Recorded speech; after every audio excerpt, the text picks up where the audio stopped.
Prapto yasya katita kripaya Shri Gurum tam natusmi Vancha kalpatarubhyascha kripa sindhubhya cha Patitanam pavanebhyo vaishnavebhyo namo namaha Nikhila shruti mole ratnamala Nirajita padapankajanta Aji mukta kulairupashyamanam Paritastam harinam samshrayami Anarpitacharim tirat karunayavatirna kalaho Shamarpaitumunnatachvalarasan svabhakti shriyam Hari Purata Sundara Dyuti Kadamba Sandipitaha Sada Hridaye Kandaresh Purato Vasachinandana Ajanulambita Bhujo Kanaka Padato Sankirtanai Kapitaro Kamalaya Taksho Vishwambaro Dvijavaro Jugadharmapalo Vande Jagat Priyakuro Karunavataro Ladini Shakti Swarupaya Gauranga Cha Bhakta Shakti Pradhanaya Gadadhara Namaste He Krishna Karuna Sindho Dinabandho Jagatpate Gopesha Gopika Kanta Radha Kanta Namaste Radhe Vrindavanadishe Karunamrita Vahine Kripaya Nijapadabjadasyan Mahyam Pradiyatam Bhaktya Vihinaya Aparadhalakshay Shita Shakamadhi Tarangamadhye Kripa Maitvam Sharanam Prapanam Vrinde Maste Charanaravindam Vrinde Maste Charanaravindam Srila Gurudev Ki Jai Shriman Mahaprabhu ki jai, Shri Harinam Sankirtan ki jai, Shri Shri Gaur Nityananda ki jai, Grantara Srimad Bhagavatam ki jai, Shri Brahma-stuti ki jai, Tirubab Mahotsav Tithi Srila Prabodhananda Saraswati Pad ki jai, Gaur Bhakta Vrinda ki jai, Gaur Premanand Haribo. So, pranam to all of you. Good morning. Thanks so much for your presence today again. Here we are, continuing with our series of the prayers of Sri Brahma, Brahma-stuti. Today we will be studying verse 26. And as usual, I'll make a brief recap of previous verse that we saw 2 days ago, verse 25. So I'll read it briefly in English and then some few words and we go to today's verse. So Brahma said, a person who mistakes a rope for a snake becomes fearful, but he then gives up his fear upon realizing that the so-called snake does not exist. Similarly, for those who fail to recognize you as the supreme soul of all souls, the expansive, illusory material existence arises, but knowledge of you at once causes it to subside. So the famous rope and snake example is quoted here by Brahma in a different context, in a devotional one, if you will, in the context of knowing Krishna is the end result of the end of all types of fear and misconceptions about who we are and what everything is. And as we mentioned 2 days ago, knowing the Atma means not only knowing the Atma, but knowing the source of the Atma And we can extend that to knowing the source of the Atma and the source of the source of the source of the Atma. Atma, Paramatma, Bhagavan, Swayam Bhagavan, Sri Krishna. And Sriman Mahaprabhu, if you want to go further. And Krishna, of course, one name for Krishna is Atma also, with capital A. So knowing the Atma with non-capital A implies knowing the Atma with capital A. And for those, and of course, that happens through Bhakti. And so Brahma, in all this section, although it doesn't seem he's praising Bhakti directly, he's actually extolling the glories of Bhakti. Directly, indirectly. By showing, for example, what happens when you do not know who your source is and how fear arises as a natural byproduct of material existence. That's an indirect way of glorifying Bhakti, which is the way to know Krishna, the way to know your source. The commentators mentioned how Bhakti in that sense destroys material existence in the most excellent way, which means the experience of material existence is over. Samsara is over. But as we mentioned, for a devotee, samsara is not very interesting proposal, basically. So in one sense, the type of destroying of material existence that happens for a devotee has actually to do with the post-liberated condition that Bhakti affords, and which Brahma here is mostly referring to the Brajavasis. Because remember, he's discovering a new Krishna. He's discovering himself in the context of discovering a new Krishna, Braja Krishna. And along with discovering Braja Krishna, he's discovering Brajavasis. He's discovering Braja Krishna in context of Braja Bhakti, which means the possessors of Braja Bhakti, who are the Brajavasis. And Brahma is realizing, when I shook hands with Krishna at the beginning of creation and I expressed some affinity for Sakya, the implication of that was, I want to be a Brajavasi. So now I'm realizing, what does it mean? On some level, at least. At this point, Brahma is not so bold as to say, now I know what's this.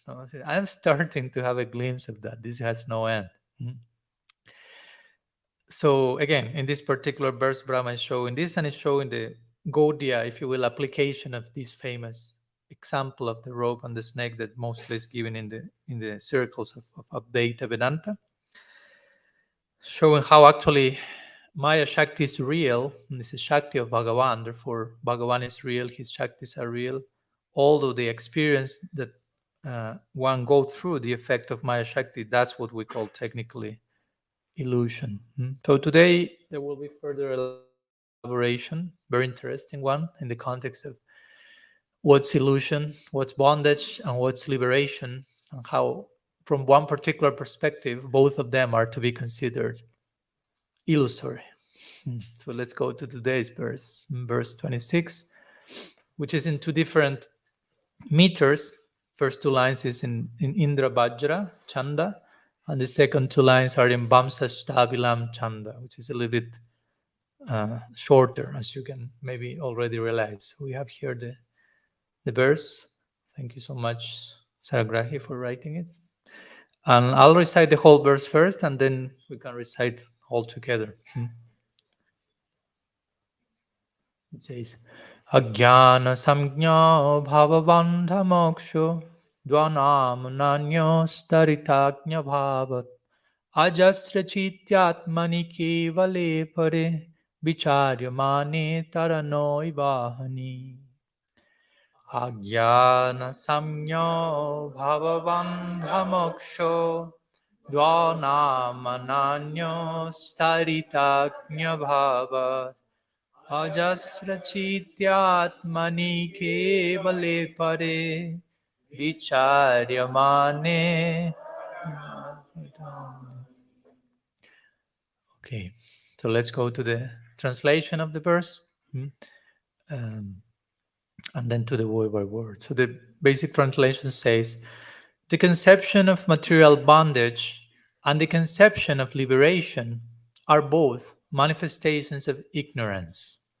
The soul is real, transcendental, and its consciousness is constant. When the soul is being considered, the states of bondage and liberation do not exist apart from it. Just like from the perspective of the sun, there is neither night nor day. Okay, put the camera back here because I'm seeing the verse here. Thank you. I know the Pramanava gets lost and found in the implications of the verse, and I was saying that I just anticipated.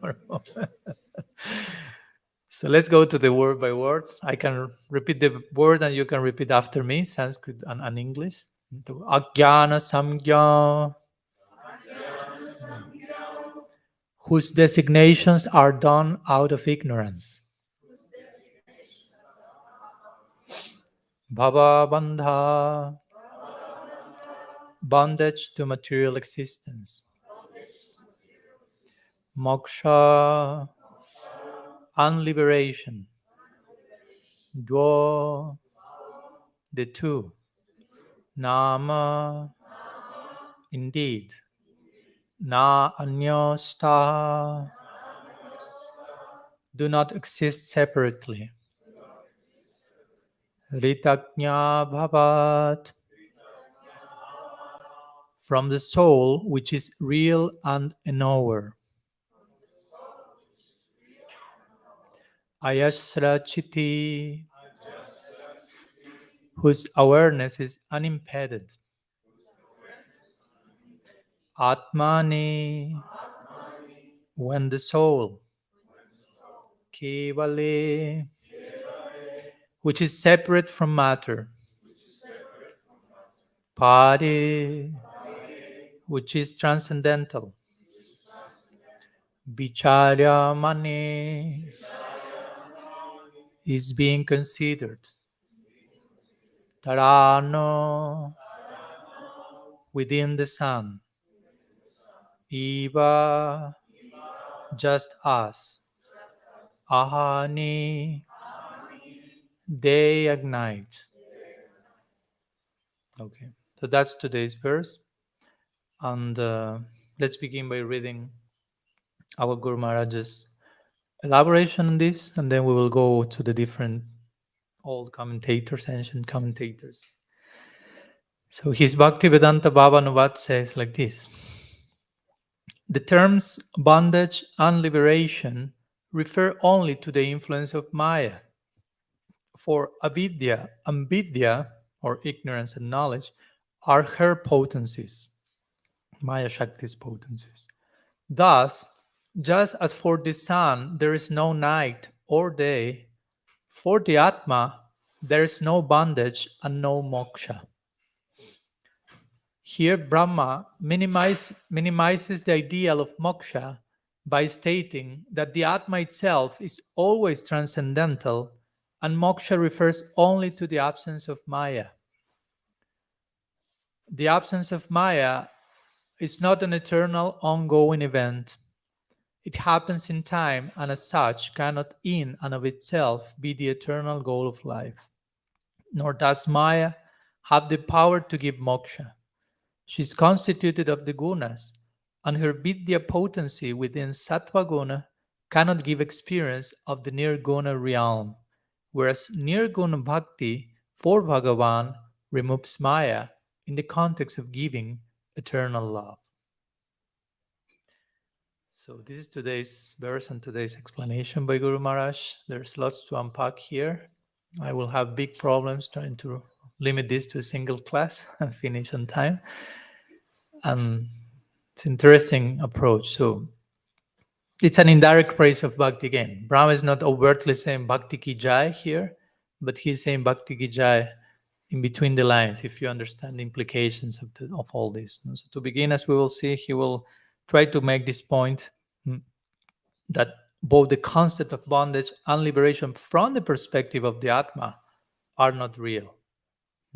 If we speak in those terms, it's from the perspective of not being aware of who we are as Atmas, basically. And by doing so, we will see how Brahma is actually downplaying the whole notion of moksha as the ultimate attainment. And in that way, he's positioning Bhakti as the actual, real, ultimate goal of life, the ultimate attainment, potential attainment for the Jiva.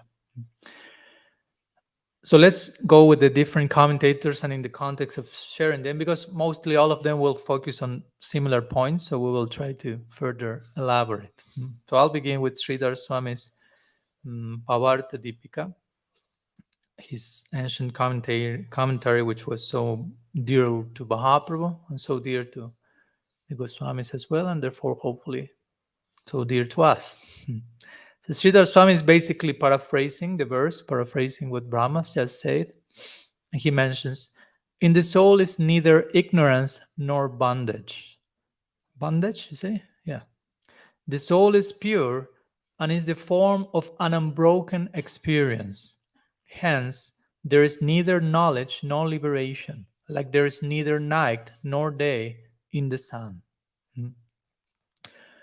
So let's start to unpack a little bit the implications of this. So in the very intrinsic nature of the jiva, there cannot be avidya. No? If there is avidya as part of our intrinsic constitution, it means we will never be able to get rid of that because it's there. It's in our made up constitution. You follow? Now, if there's Maya Shakti, if you will, in your Swarup, there's no way you can get free from that because it's in your Swarup. It's in your very constitution.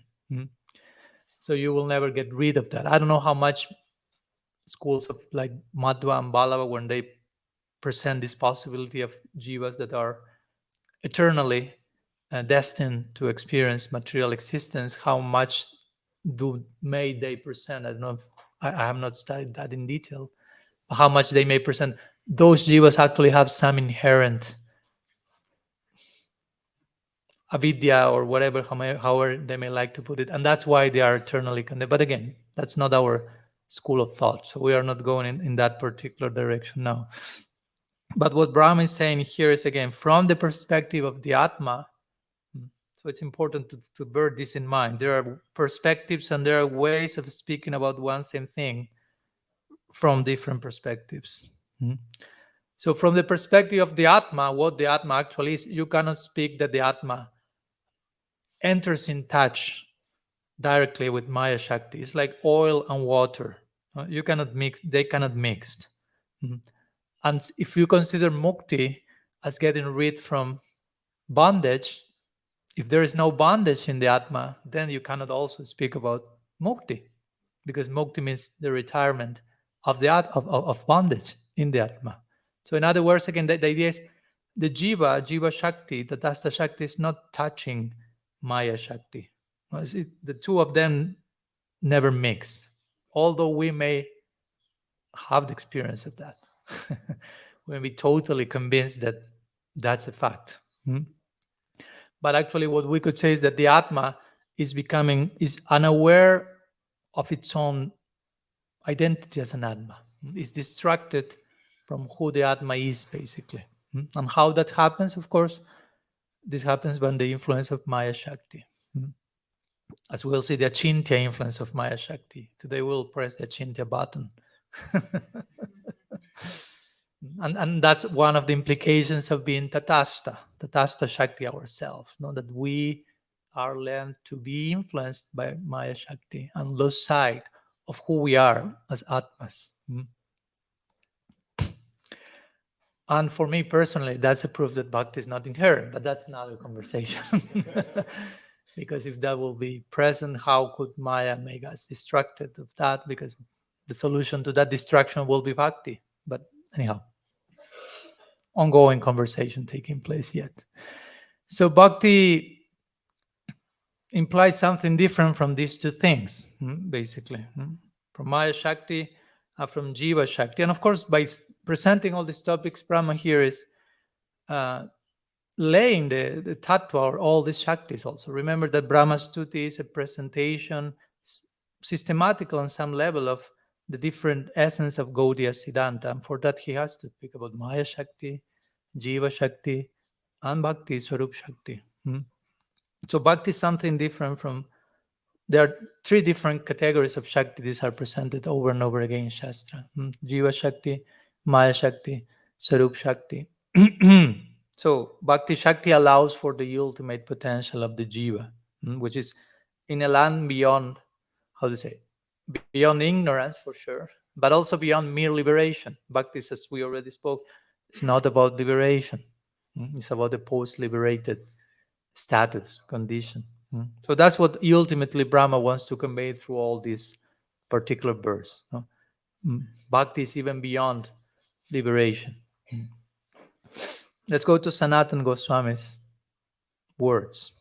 He says in his Brihad Vaishnava Toshana, from the perspective of true knowledge, Ritagnya Bhavat, you can see that it's the second line, but it's the fourth in the, how do you call that?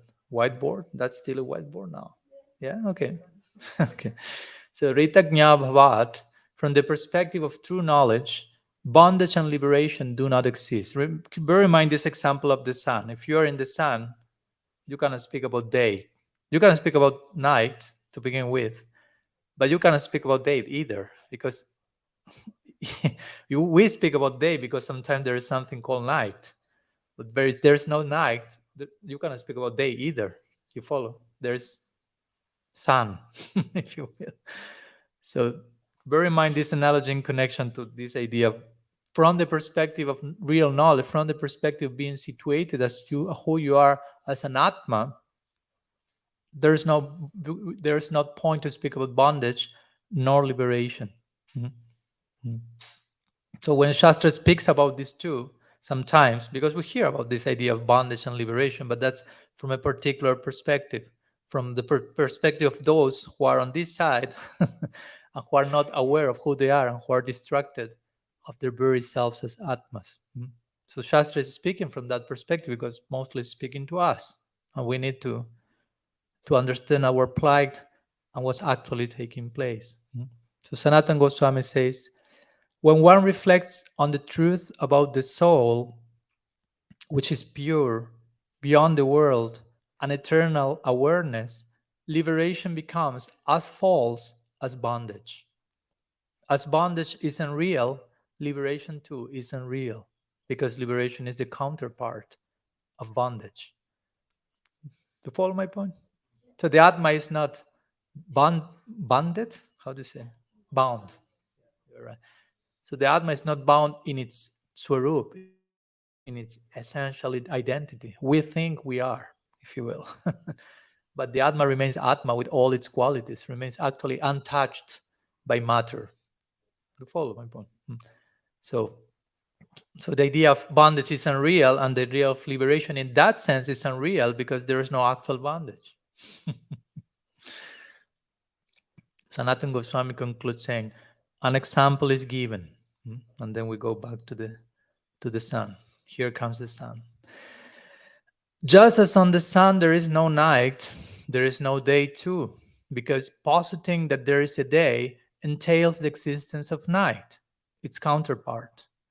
In this way, while implying that crossing material existence is totally insignificant, Brahma says here that liberation is not the goal of life. No? So by depicting both bondage and liberation as unreal, he's also downplaying, Brahma is downplaying the so-called achievement of mukti. Like, it's not something you have to achieve. In one sense, you are already beyond the influence. You are not attached by that, but you think you are. So in that sense, mukti is not the real goal, basically, he's pointing. He's presenting Gaudiya Vedanta. For us, mukti is not the goal. In general terms, mukti is a goal, it's a purushartha. Dharma, artha, kama, moksha. Moksha means mukti. But for us Gaudiyas, as we said the other day, moksha lagut krit. The goal, the so-called goal of liberation is insignificant. How much something which is insignificant can be still called a goal to attain? I want to attain something insignificant. That's my goal. Okay. So Mahaprabhu is coming, of course, with another layer of prospect, the good tidings of our Eastern Savior, as Guru Maharaj will say. And he will present the idea of prem as the actual goal, the ultimate attainment. Prem pancham purusartha, or Purushartha Shiromani, the crest jewel of all attainments. Let's continue with Srila Jiva Goswami. All of them will navigate across similar lines and waters, but from slightly different perspectives. So Srila Jiva Goswami comments on this verse in different parts. In his commentary to the Bhagavatam, Lagu Vaishnava Toshani, in another commentary to the Bhagavatam, Krama Sandarbha. It was not enough for him to write one commentary to the Bhagavatam. In the Paramatma Sandarbha, which somehow is, the Sandarbhas are somehow another commentary on the Bhagavatam. So, as Gurma said yesterday, everything that the Goswamis wrote is somehow a commentary on the Bhagavatam. The whole Goswami Grantha is one commentary on the Bhagavatam, which are many inside of them, but all revolving around the Bhagavatam. So Jiva Goswami Pad says, first in Lagu Vaishnava Toshani, the two, bondage or material life, first option, Bhava Bandha, indicated with the words Bhava Bandha here, second line, the whiteboard. Bondage of material life and liberation, the two, are something else apart from Ritagnya Bhavat. Again, the perspective of proper knowledge. Inasmuch as those two are forms of Maya's functions. He's connected bondage and liberation with the functions of Maya called avidya and vidya, respectively. We will continue elaborating on this in a few minutes. He says, then how can bondage and liberation seem to exist in connection to the soul? Brahma replies, Ajnana Samjna, first line. Just by ignorance, there is a perception of them. By ignorance, you think about in terms of bondage. By ignorance, you think in terms of liberation. And he demonstrates this with an example. Again, Srila Jiva Goswami says, just as day and night are separate from the sun due to being functions of time, and they cannot possibly exist from the sun's perspective. So bondage, night, and liberation, day, are different from the Atma, sun.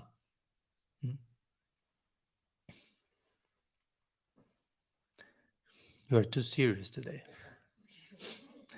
Maybe first time you're hearing about these things, or I don't know. You need a joke in between?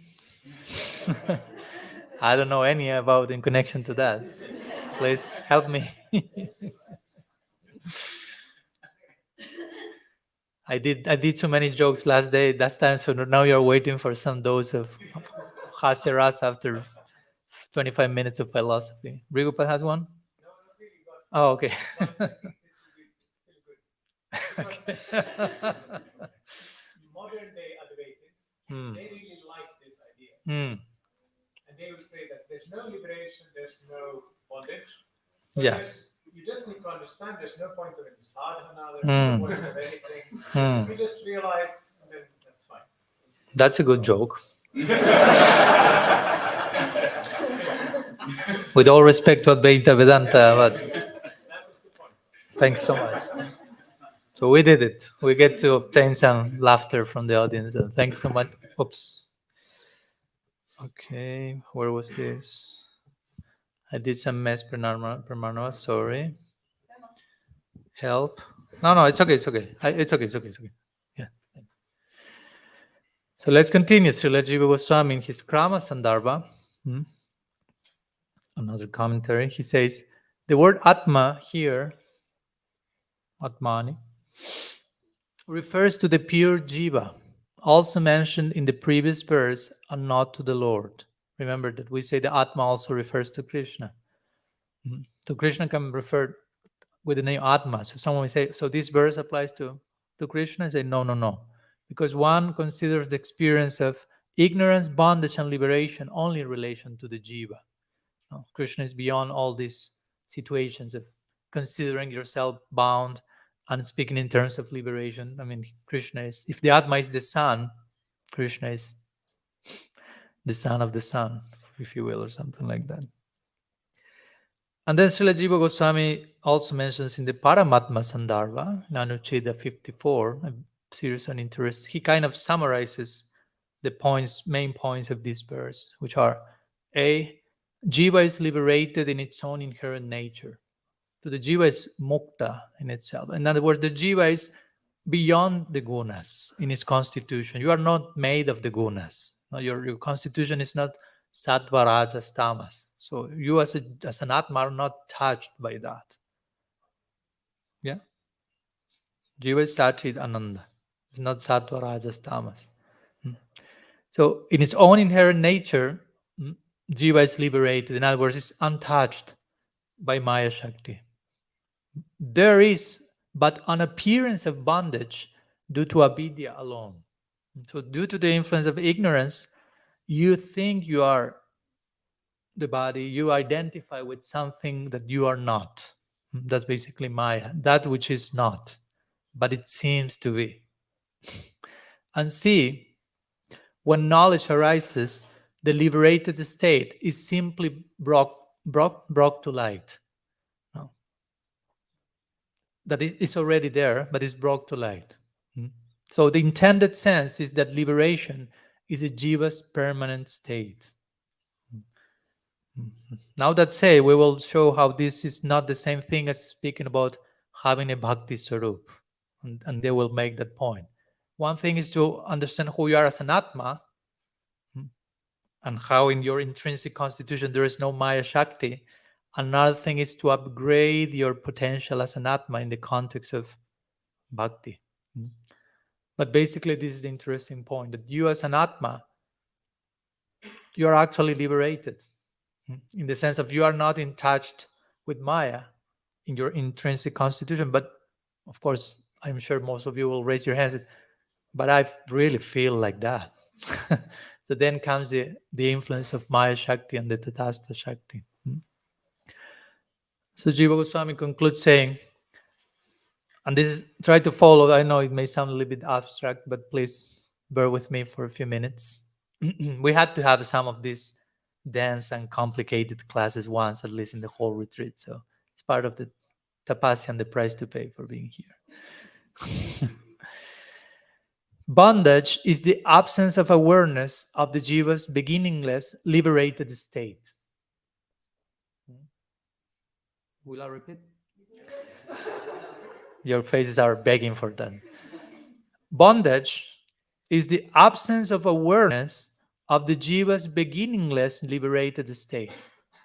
So we are jivas are beginningless, without beginning, in a liberated state, but we are unaware of that from beginningless time. Anadi. So that's what we call bondage, that you are not aware that you are liberated. In other words, although liberation is the beginningless state of the pure self, bondage is the beginningless absence of awareness of that state. Basically the same thing, a little bit more explained. So in fact, liberation amounts to the removal of this beginningless absence of awareness, an event which can be said to have a beginning. No? Mukti has a beginning in the sense that at one point you lose this, or you become aware that you are eternally mukta. That happens in one point in time. Before that, you are technically called Bhada Jiva. Bhada Jiva doesn't mean that you are Bhada in your constitution, but that you are unaware that you are not Bhada. And when you become aware of that, then you are no longer Bhada Jiva, technically speaking. And that happens as an event in time, that moment. But the other things are not happening as an event in time. They are beginningless. Your condition as a mukta and your unawareness of that condition as a mukta, both are anadi. Thus, Jiva Goswami concludes, liberation is illusory in the sense of thinking that it begins at one point, although the awareness of that liberated status may begin at one point. You follow? I'll repeat again. So here Brahma is saying liberation is illusory. So in which sense he's saying that? In the sense that you are already liberated. So to speak about that begins at one point, in that sense, that's an illusion. What begins at one point is that the state of awareness of your liberated status. That will begin at a point where you officially become aware of that, if you will. Another joke, it seems. Vishwanath Chakravarti Thakur, he basically paraphrases the same main ideas we have shared till now, so I won't repeat them in this case today, but I will share some words from Sri Baladev Vidyabhushan. We have a little bit more commentaries to share before concluding.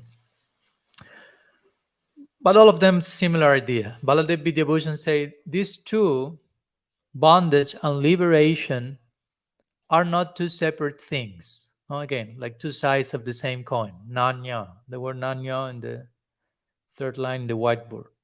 No. They are not two separate things. This means that bondage is a driving force of sorts and the other is its counterpart. The former, bondage, exists because of ignorance and the latter because of the absence of that same ignorance.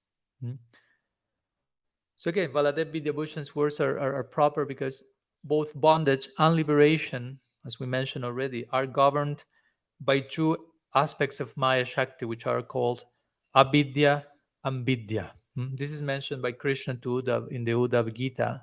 If you want to get even things even more complicated, you can go there. Bhagavatam, 11th canto, 11th chapter, 3rd verse. There he's speaking about vidya and avidya.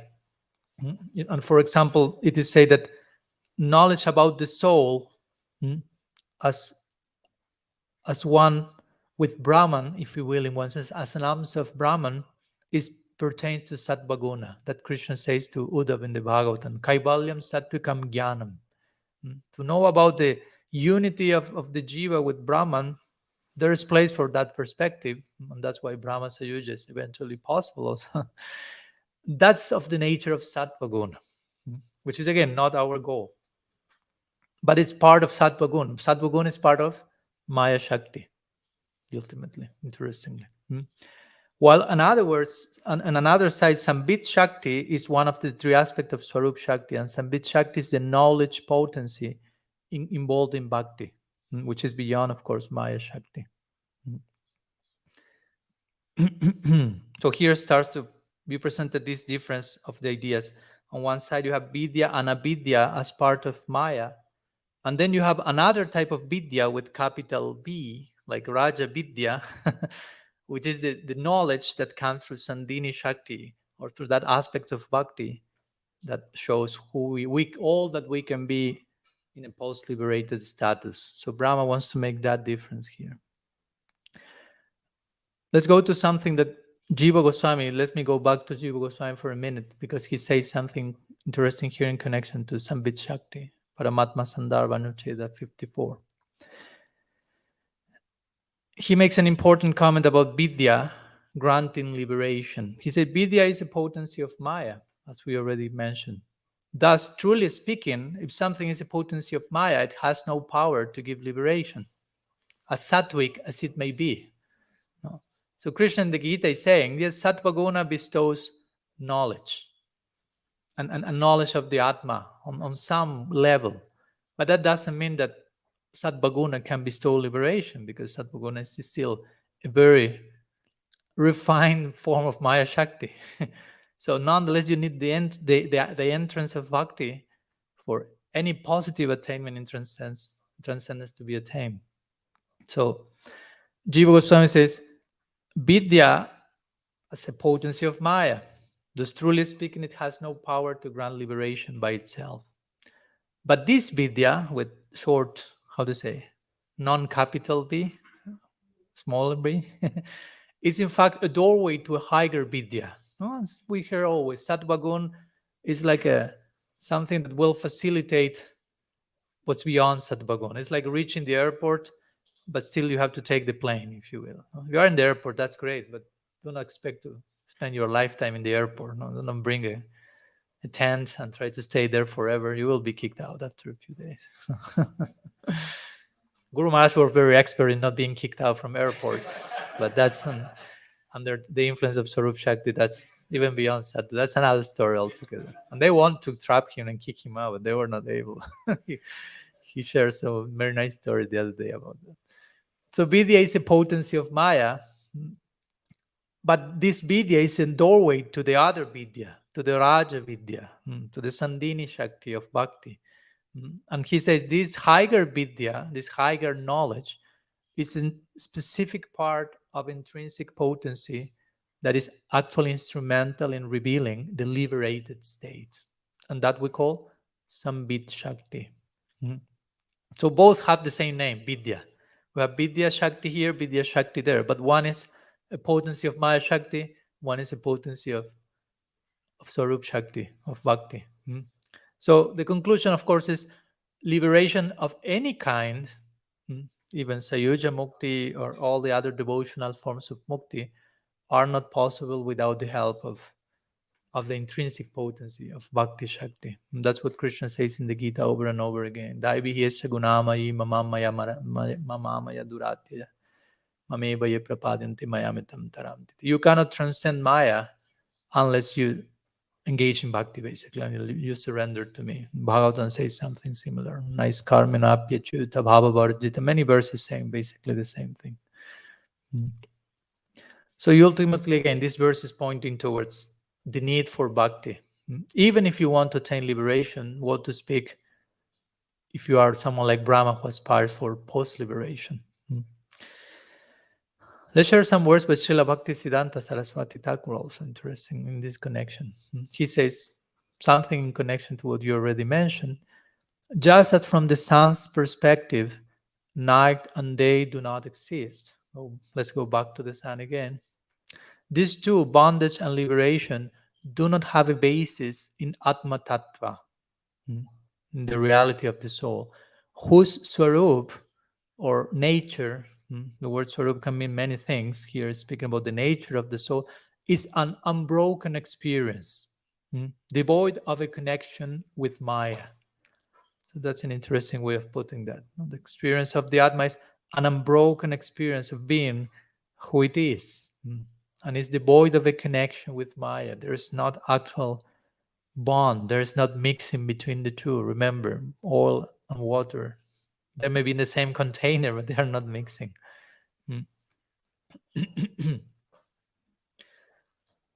So, of course, lamentation, illusion, and all this fear and things as we spoke these days exist as creations of Maya. Again, Maya is real. And the effects of the illusion, what you experience in the illusory state, that's what's actually not taking place in the soul. That's who you are.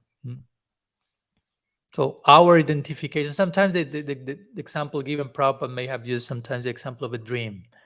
No, you are dreaming. Of course, this can be taken in many different directions. You are dreaming and you are dreaming someone, I don't know, a tiger is chasing you, or someone is cutting your head, and you are like suffering and crying and trembling.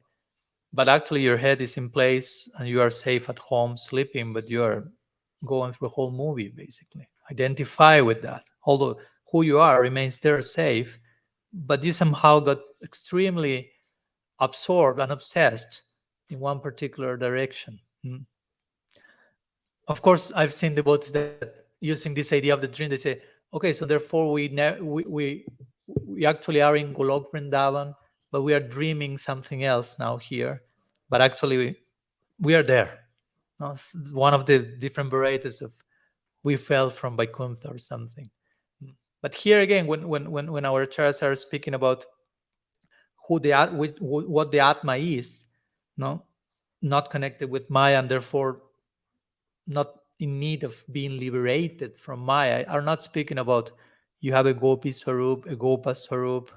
When Maya is retired, or when you realize who you are, that's there. And therefore, because that lends itself, if you play out the implications of this idea, it may lend to fall bad in many ways, interestingly. So now comes, of course, this question may come that, okay, if the Jiva is deprived, if we as Jivas are, as Bada Jivas, are deprived of the awareness of who we are, that's what makes us Bada Jivas, technically speaking. How the Jiva is deprived of the awareness of their own self. And how we become absorbed in matter, well, actually we have no touch with that, and we are liberated from that in essence, how we think otherwise. So Vidura asked basically this same question in the Bhagavatam to Maitreya in the third canto, 7th chapter, 5th verse. And what does Maitreya reply? He will press the Achintya button. But there is a place for that. When Vidura is asking how can this take place, Maitreya replies, such is Bhagavan's extrinsic potency, such is the nature of Maya Shakti, which contradicts all logic. For due to its influence, influencing the living entity, who by nature is a ruler unliberated, the Jiva experiences impoverishment and bondage. So although you are not bonded, you experience bondage. That's a unique influence of Maya Shakti. And that Maya Shakti goes beyond the attainment of, you cannot fully understand how this happens by logic alone. And that's why, of course, over and over again, we are recommended to go to Shastra.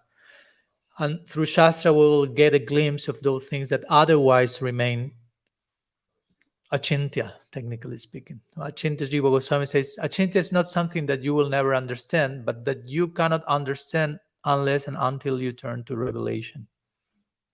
And of course, you have to approach revelation with certain faith in its reach, Shastriya Shraddha. So again, like a similar example we gave. Now let's go to a more contemporary example. You are watching nowadays social media example. So you are watching a video filmed by someone.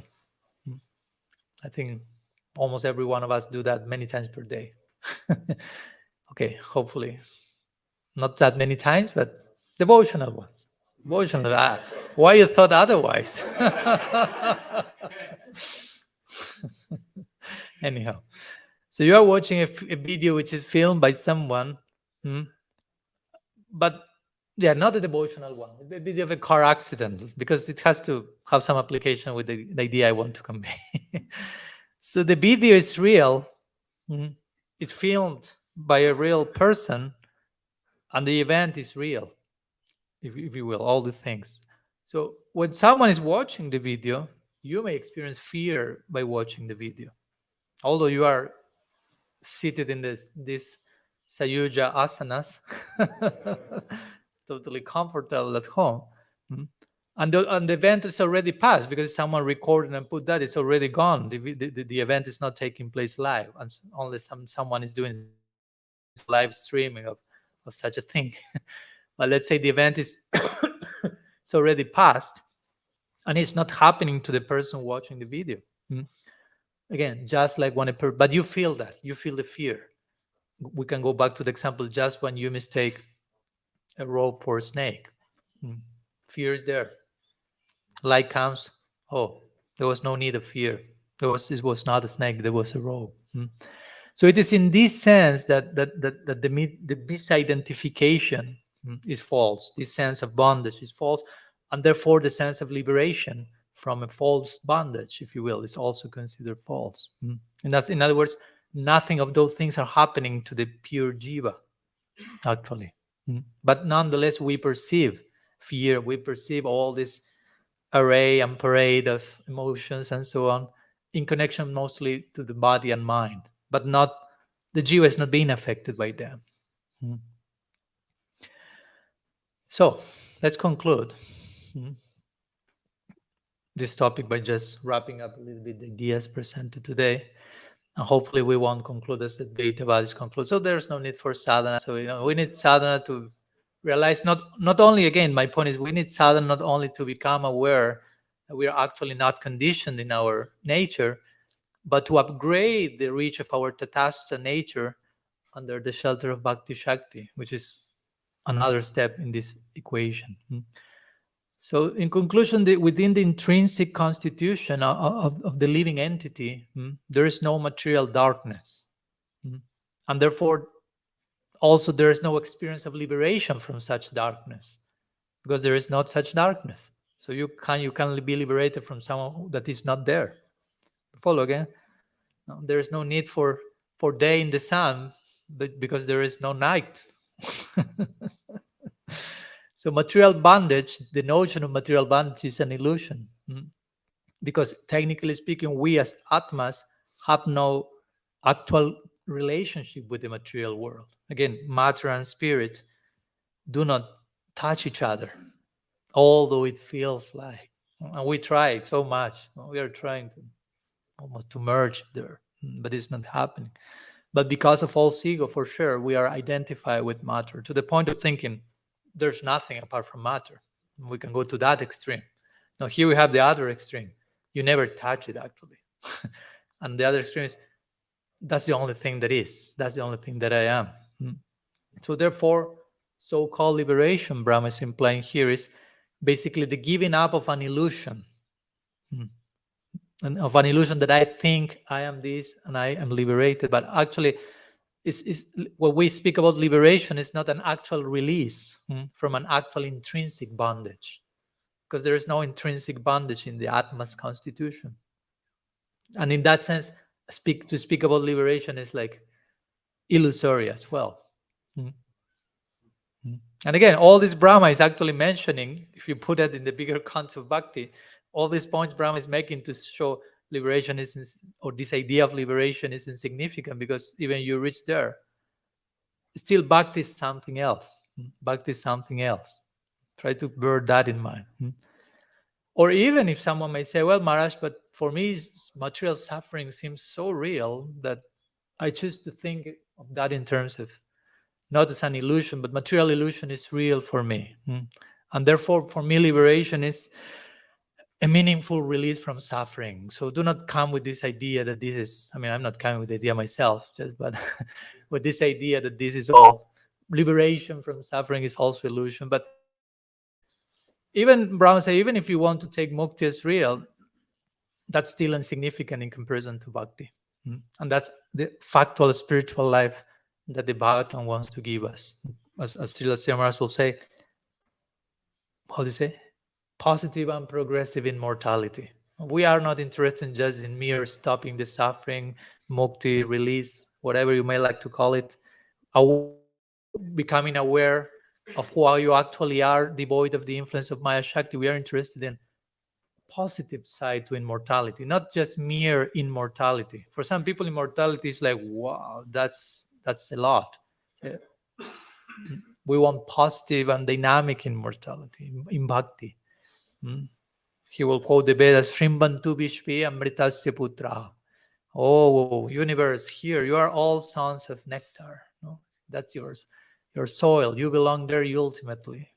So in other words, one thing is to realize that avidya is not inherent in us, and therefore to realize that release from that non-inherent avidya is also not in us.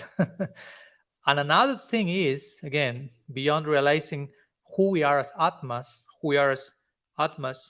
free from the influence of Maya, understanding what Atma is in itself, to upgrade our potential as Atmas. Remember, Atma implies Tatastha, and Tatastha implies potential. So what's our potential as Tatastha Jivas, as Atmas, under the influence of Bhakti, and attain ultimately prayer? That's what Brahma is seeing now. That's the prospect that Brahma is, the portal that he's being invited to. So that's an interesting point. Who we are as Atmas, who we are as Jivas, and who we can be, and all that we can be in connection to Bhakti. Bhakti in the Jiva according to Gaudiya Vedanta. We have written something recently. Can you give me one copy? Just I have to just share the news. So we have written something. We have written a book recently on the topic, which is one perspective on the topic. More perspectives to come very soon. But just to add to the conversation, if someone will be interested, we have recently written this one, which is called Inherent or Inherited Bhakti in the Jiva according to Gaudiya Vedanta, on which interestingly has started a series of further conversations and dialogues and publications, but more to that in this connection here as well. So we'll stop here, and in the next verse we have tomorrow. Yeah, tomorrow morning we'll have one more Brahma-stuti presentation. And Brahma will almost reach the conclusion of this section of prayers in the wider Brahma-stuti by further condemning those who consider Krishna not as the ultimate being, basically, as Brahma himself did a few minutes ago. So by condemning others, actually, he's not pointing at others and you all are condemned by thinking like that, but actually he's expressing his own repentance that 5 minutes ago I just thought you were what actually you were not, and now I'm realizing this. So we'll continue tomorrow with that. And